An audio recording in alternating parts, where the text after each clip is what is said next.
Hey everybody, it's Dana Joy from Got Joy Creations. Welcome back to my YouTube channel. Today we're going to make an ironed embossed background card. Pretty cool technique that I just learned in one of my classes. What you're going to do is use some watercolor paper and you're going to mask an area off where you want your sentiment to be. This is going to be a part that's not going to be heat embossed. I'll explain that to you in a second. Next, you're going to want to grab some Versamark clear embossing ink. You want to put a heavy coat of this ink on your card because that's the area in which you're going to add clear embossing powder. And you want to make sure it's clear embossing powder because it's just seamlessly going to blend into the background. I always keep my embossing powder in a container with a tiny little spoon in there, and don't go out and buy these spoons. When you go to like Baskin Robbins or Cold Stones, get the sample spoons and bring them back home with you. Just wash them off and put them in your embossing powder. It makes it so much easier when you're trying to put embossing powder on an image or a full card like we're doing here without having to dredge your card through the embossing powder. So you just want to make sure you get a good coat, tap off any extra you have. Peel off that masking tape. We no longer need that masking tape. And now this is where you're going to heat set that clear embossing powder. Make sure you get a good coverage of heat on there. You don't want any white spots. Now since we're done and we have that blank area, now that's where you're going to stamp your sentiment. Again, grab your Versamark clear embossing ink.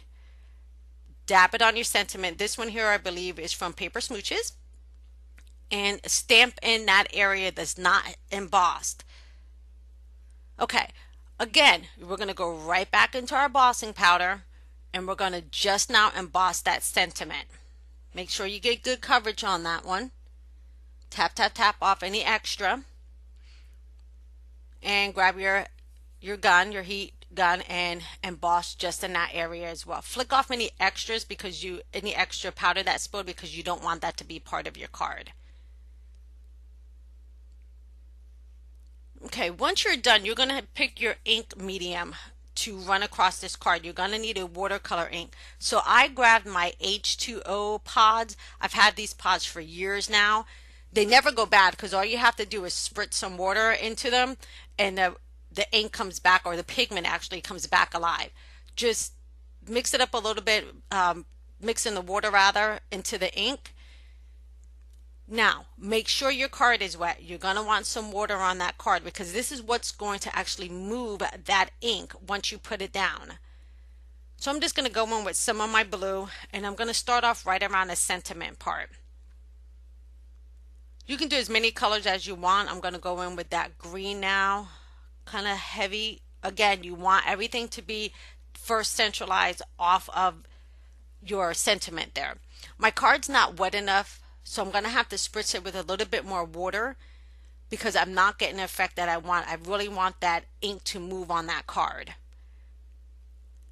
Now, once you pick up your heat tool, you're going to see that the heat from your tool is going to move that water, or that ink rather, around. And you're going to get this great watercolor look. And this is where it came in handy that we embossed the rest of the card so that ink is not sticking to that part of the card. Okay, you can go in as many layers as you want. You see I left like a little bit of a white area there that I'm not happy with. So again, I'm just going to go in, grab some more of my H2O, spritz, spritz, spritz with water because you got to make sure your card is wet to get that ink to move for you. And again, you can just keep blending till you get to the effect that you are happy with. It doesn't make a difference how much is on there, how less is on there. Just make sure you can get it to move. Again, one more time, go back in with your tool and move that water around. Oh, I just love this technique. It's such a simple way to make a great card.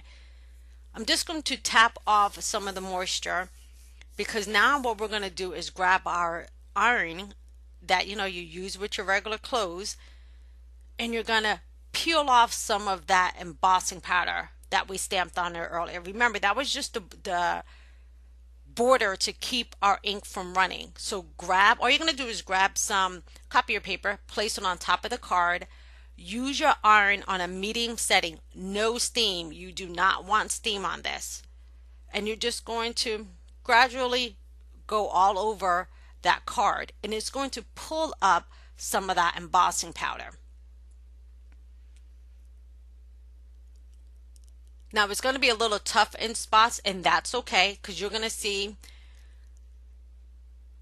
that I end up ripping part of my card there, but it's not a big deal. Just tear it off.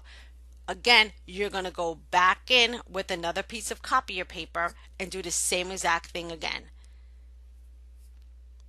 Just lightly go over. You don't want to scorch your card or the paper. You just are really trying to pull up some of that embossing powder.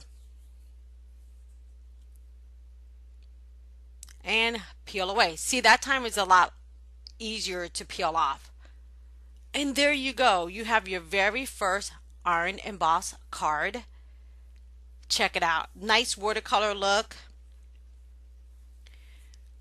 Great card to give away and really simple to make. Well, thanks for stopping by today. Make sure you follow me on www.gotjoycreations.blogspot.com.